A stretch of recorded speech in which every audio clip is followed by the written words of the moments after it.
Baghdad میں بارش شروع ہو گئی، خطاب ہو رہا تھا، لوگ بکھرنے لگے تو دو جملے غوث پاک کے، کہنے لگے یا اللہ تو دلوں کے بھید جانتا ہے، اگر بندے میں نے اپنی ذات کے لیے اکٹھے کیے ہیں تو تیز بارش برسا، بڑا دے سارے، اگر تیرے لیے اکٹھے کیے ہیں تو پھر بھی تیری مرضی، رکھنے ہیں تو رکھ، بھیجنے ہیں تو۔ حضرت یحییٰ کہتے ہیں سارے بغداد میں بارش ہوتی تھی، پر جہاں غوث اعظم کی محفل ہوتی تھی وہاں کوئی نہیں ہوتی تھی۔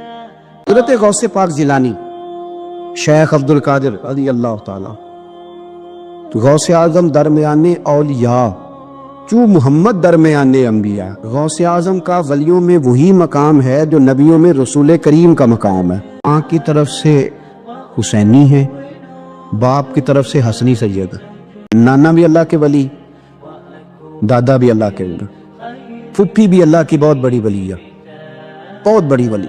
والد گرامی، آپ کے جو والد گرامی تھے ان کا نام تھا ابو صالح سید موسیٰ جنگی دوست رحمت اللہ علیہ۔ بادشاہ کے کچھ سپاہی تھے جو مٹکے اٹھا کے جا رہے تھے، اور مٹکے تھے شراب کے بھرے ہوئے، مٹکے اٹھا کے جا رہے تھے۔ حضرت سید محمد موسیٰ جنگی دوست رحمت اللہ علیہ بھی قریب سے گزرے، یہ کیا ہے بھائی؟ بدبو سے سمجھ تو گئے، تصدیق کے لیے پوچھا کیا ہے؟ انہوں نے کہا جناب یہ بادشاہ کا سامان لے کے جا رہے ہیں۔ ہاتھ میں ڈنڈا تھا، 3 مٹکے تھے شراب کے بھرے ہوئے، زور سے ایک ڈنڈا مٹکوں پہ مارا تو مٹکے ان کے سروں پہ ٹوٹ گئے۔ بادشاہ کے بڑی غیبتیں کی، بڑی بڑی کہانیاں سنائی، اس نے تو توڑ دیا جی مٹکے آپ کے، نے کوئی حال نہیں چھوڑا۔ تو بادشاہ کہنے لگا بلاؤ سید موسیٰ پاک جنگی دوست رحمت اللہ علیہ کو بلا لیا، تو کہنے لگے بادشاہ تمہیں پتا تھا مٹکے کس کے ہیں؟ آپ فرمانے لگے پتا تھا مجھے۔ کہا کیوں توڑے؟ فرمایا اس لیے توڑے کہ مجھے تیرے اوپر رحم آ گیا تھا، تو اگر شراب پیے گا تو دوزخ میں جلے گا، مجھے رحم آیا تھا میں نے توڑ ڈالے۔ تو کہنے لگا آپ کون ہیں؟ آپ فرمانے لگے میں محتسب ہوں، میری حساب کتاب لینے کی ڈیوٹی ہے، محتسب ہوں، غلط آدمی کا حساب کروں گا۔ تو بادشاہ کہنے لگا کس نے ڈیوٹی لگائی آپ کی؟ فرمانے لگے میری ڈیوٹی میرے رب کریم نے لگائی ہے، میری ڈیوٹی اللہ نے لگائی۔ تأمرون بالمعروف وتنہون عن المنکر، مسلمان کے ذمے ہے اچھائی کا حکم دے گا، برائی سے روکے، یہ ذمہ داری ہے میری، اللہ نے ڈیوٹی لگائی ہے۔ بادشاہ پہ اتنا روب طاری ہوا کہ کہنے لگا حضور آپ کی بڑی مہربانی، آپ نے یہ کام کیا۔ کہنے لگا جناب اگر آپ اجازت دیں تو میں بھی آپ کو محتسب نہ بنا دوں، آپ میرے وزیر بن جائیں، کوئی بندہ اس طرح کا کام کرے تو اسے روکیں۔ تو آپ فرمانے لگے نہیں، تو اپنی نوکری سنبھال کے رکھ، جس سے اللہ ڈیوٹی پہ لگائے اسے پھر بندوں کی ڈیوٹیاں نہیں کرنی چاہیے۔ ان کے صاحبزادے تھے حضرت غوث پاک جیلانی رضی اللہ تعالی عنہ۔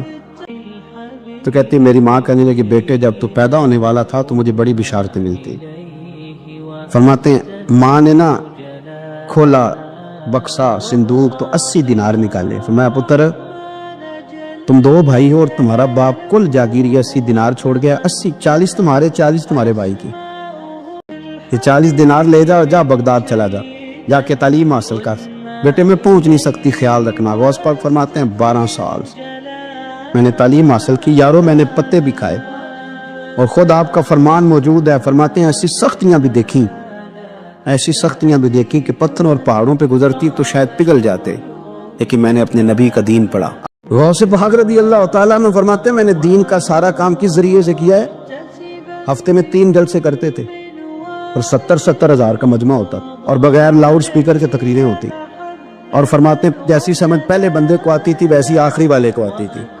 لوگوں نے کہا حضور یہ کرم کیسے ہوا؟ فرمانے لگے میں نے جب تعلیم حاصل کر لی تو بولنا آتا ہی نہیں تھا، تو میں بڑا پریشان ایک دن سو گیا تو خواب میں رسول کریم کا دیدار نصیب ہوا، ان نے فرمایا تو واز کیا کر، تیرے واز سے لوگوں کو فائدہ ہوگا۔ یا رسول اللہ میں اجمی بندہ ہوں، لوگوں کے سامنے کیسے بات کروں گا؟ تو حضور نے فرمایا منہ کھولنا ذرا۔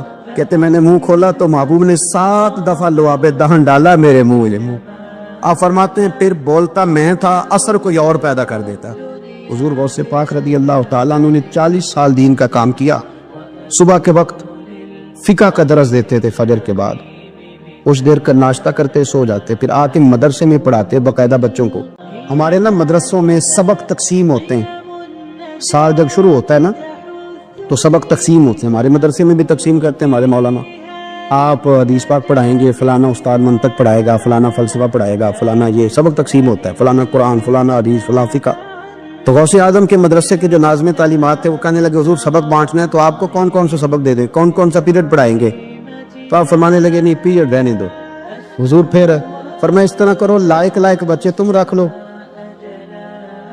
اور نالائق سارے مجھے دے دو، میں جانوں اور نالائق جانے، نالائق سارے میرے۔ غوث پاک رضی اللہ تعالیٰ نالائق سارے رکھ لیے، کند ذہن، اور حضور غوث پاک ان کو اسباق پڑھایا کرتے، ان پر محنت کر۔ فجر کے بعد فقہ کا درس، 10 بجے مدرسے کی کلاس، زور کے بعد حدیث پاک کا درس، مغرب کے بعد تفسیر بیان کرتے۔ بانج علموں جو کرے فقیری، وہ کافر مرے دیوانہ۔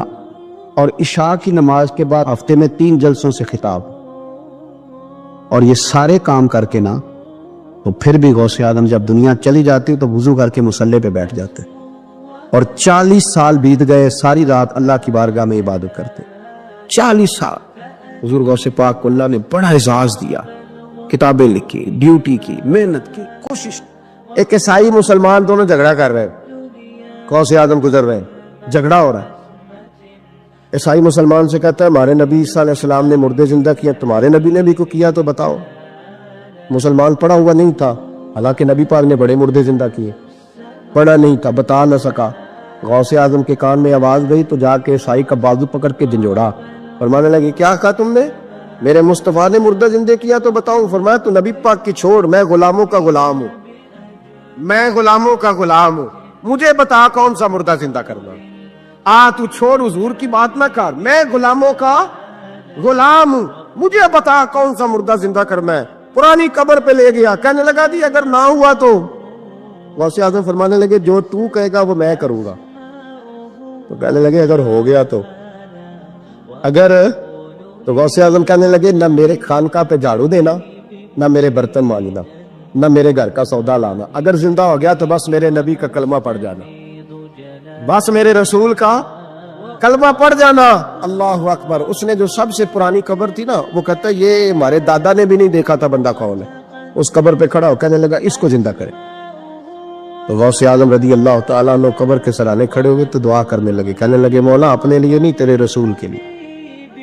پھر فرمایا قم باذن اللہ، اٹھ اللہ کے حکم کے ساتھ۔ ایک عورت کلمہ پڑھتی ہوئی کھڑی ہو گئی اور کھڑی ہو کے اس نے پہلا جملہ کہا تو کمال کر دی، کہنے لگی میرے نصیب دیکھو، میں بنی اسرائیل کی تھی، عبد القادر تیرے صدقے جاؤں، تو نے مجھے کھڑا کیا ہے تو اللہ نے مجھے مصطفیٰ کا کلمہ پڑھنے کی توفیق دے دی۔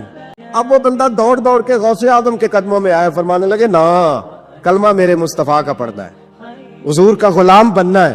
غوث اعظم تقریر کرتے تھے نا، 50 آدمی اس کونے سے کھڑے ہوتے تھے، کہتے تھے حضور ساری زندگی گناہ کیے ہیں، اب توبہ کرتے ہیں، اب دوبارہ گناہ نہیں کریں گے۔ اس کونے سے 15 کھڑے ہوتے تھے، حضور ڈاکے ڈالے ہیں ساری اب توبہ، آپ کی بات نے دل بدل دیا ہے، اللہ نے توفیق ہدایت دے دی۔ ادھر سے 10 کھڑے ہوتے، حضور سود کا دھندا، چوری کا دھندا، آج کے بعد توبہ۔ عیسائیوں کا بڑا عالم تھا، وہ کہتا ہے میں پوری انجیل پڑھتا تھا، جتنے نسخے تھے سب مجھے یاد تھے، لیکن میں متاثر ہو گیا اسلام سے۔ یمن کا رہنے والا تھا، میں نے ایک ٹھان لی اس کے ہاتھ پہ کلمہ پڑھنا ہے جو اس وقت نبی پاک کی امت میں سب سے زیادہ شان والا ہو۔ کہتے ہیں میں سویا تو خواب میں جناب عیسیٰ کا دیدار ہوا، اور مجھے کہنے لگے تلاش کرنے کی ضرورت ہی کوئی نہیں، بغداد چلا جا۔ بغداد حضور غوث پاک کی بارگاہ میں فرمانے لگے اس وقت نبی پاک کی امت میں سب سے زیادہ شان اللہ نے حضور غوث اعظم کو عطا فرمائی، شیخ عبد القادر جیلانی رضی اللہ تعالی۔